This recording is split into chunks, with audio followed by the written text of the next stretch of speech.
اگر ہم گزشتہ 40 سال کی تاریخ اٹھا کر دیکھیں تو ایک تلخ حقیقت سامنے آتی ہے۔ جب بھی بڑی طاقتوں نے افغانستان کو اپنے جیو پولیٹیکل کھیل کا میدان بنایا، سب سے زیادہ قیمت افغان عوام نے ادا کی۔ سوویت یونین آیا، امریکہ آیا، نیٹو آیا، اور اب ایک بار پھر عالمی سیاست کے افق پر ایسے آثار دکھائی دے رہے ہیں جو افغانستان کو ایک نئے اسٹریٹجک تصادم کی طرف دھکیل سکتے ہیں۔ حالیہ دنوں میں روس نے طالبان حکومت کے ساتھ اپنے تعلقات کو مزید مضبوط بنانے کا اعلان کیا۔ روس کہتا ہے کہ افغانستان کے ساتھ مکمل شراکت داری خطے کی سلامتی کے لیے ضروری ہے۔ دوسری جانب امریکہ اب بھی طالبان حکومت کو مکمل قبول کرنے کے لیے تیار نہیں۔ واشنگٹن مسلسل انسانی حقوق، دہشت گردی اور بین الاقوامی ذمہ داریوں کے معاملات اٹھا رہا ہے۔ اسی دوران روس، چین اور ایران یہ واضح کر چکے ہیں کہ افغانستان میں دوبارہ امریکی فوجی اڈوں یا عسکری موجودگی کو برداشت نہیں کیا جائے گا۔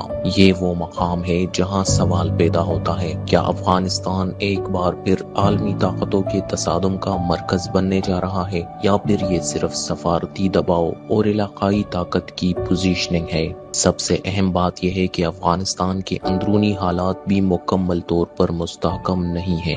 بدخشاں میں حالیہ کشیدگی، کانکنی کے تنازعات، مقامی ناراضگی اور طالبان کی اضافی فورسز کی تعیناتی اس بات کی نشاندہی کرتی ہے کہ ملک کے بعض حصوں میں بے چینی موجود ہے۔ تاریخ ہمیں بتاتی ہے کہ جب کسی کمزور ریاست کے اندر سیاسی اختلافات، معاشی بحران اور علاقائی مداخلت ایک ساتھ جمع ہو جائیں تو بیرونی طاقتوں کے لیے پراکسی سیاست کا دروازہ کھل جاتا ہے۔ پھر پیسہ آتا ہے، اسلحہ آتا ہے، مقامی گروہ پیدا ہوتے ہیں، اور ہر گروہ اپنے آپ کو حق پر اور دوسرے کو باطل ثابت کرنے لگتا ہے۔ بدقسمتی سے ایسے ماحول میں مذہب، قومیت، زبان اور قبائلی شناخت کو بھی جنگ کے ایندھن کے طور پر استعمال کیا جاتا ہے۔ افغانستان کی سب سے بڑی آزمائش شاید یہی ہے، کیا وہ ایک خود مختار ریاست کے طور پر اپنے فیصلے خود کرے گا، یا پھر ایک بار پھر عالمی طاقت کے مفادات کے درمیان پھنس جائے گا؟ فی الحال یہ کہنا درست نہیں کہ افغانستان میں فوری طور پر کوئی بڑی عالمی جنگ شروع ہونے جا رہی ہے،